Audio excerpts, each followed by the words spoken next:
وعليكم الإخوان، نتمنى تكونوا كاملين بخير وعلى خير وانتم كتفرجوا في هذا الفيديو. في هذا الفيديو الإخوان جبت لكم الصحافة العالمية والأرجنتينية بالذات اللي دواش على الاستقبال التاريخي ديال المنتخب الوطني المغربي داخل القصر الملكي، واحد الثورة طارية حد الآن بين الجرائد وبين الصحف الإخوان راه ما يمكنش، وخصوصا أنهم كيفتخروا وكيعتزوا بالمغاربة وكيقولوا أنهم أحسن شعب خصوصا في التنظيم ديالهم لأنه ما كان حتى شي صداع وما كان حتى شي حاجة. طلعوا عليكم الإخوان دخلوا ديريكت في التفاصيل. وكان اول واحد من الاخوان اللي هما بولافيت ارجنتيني، واحد الصحيفه ارجنتينيه قالت ما هذا التنظيم من المغرب.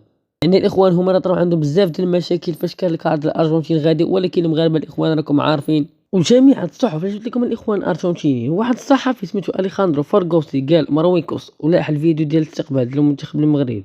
ومعنا كذلك هذا الصحفي اللي سميتو سيرجيو شوزا اللي قال المغرب هو المركز الرابع في المونديال، يا له من احتفال واستقبال وتنظيم. وهاد الجريدة اللي سميتها كراكس حتى هي أرجنتينية قال احتفال المغرب بالمركز الرابع في المونديال. معنا كذلك صحيفة دال الجرافيكو اللي قال عودة المنتخب المغربي من قطر، يا له من احتفال رائع. وهاد الصحافة الإخوان اللي مشهور بزاف في الأرجنتين اليخاندرو فيرغيتو قال كل الاحترام للمغرب.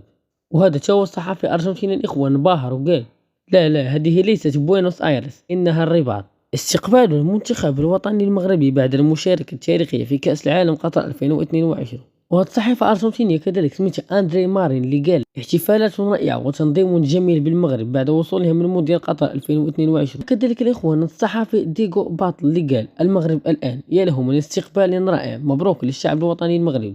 وبزاف من الصحف الإخوان كذلك دوا على هاد البلانات اللي هما جول أرابيا وكذلك فوكس سوكر وكذلك فوت أفريكا وبليشر ولوميور دو فوتبال وكذلك صدى الملاعب. من هادشي كامل الإخوان كنستنتجوا أن الشعب المغربي أو لا الجمهور المغربي هو أحسن جمهور في العالم. غير هو الإخوان الميديا بعض المرات هي اللي كتخيب الصورة ديالهم، راكم عارفين الإخوان. والجمهور المغربي الإخوان راه وصل لواحد الدرجة بزاف لدرجة أنه في الأرجنتين ولاو كيقولوا ديك اللعيبة ديال سي سي سي سي. هذا بحد ذاته الإخوان إنجاز وصلنا للمغرب العالمية ولا كل شيء كيعرفوا. هذا كان إخوان، تهلاو لي فراسكم بزاف، تشوفوا فيديو جديد إن شاء الله، في أمان الله.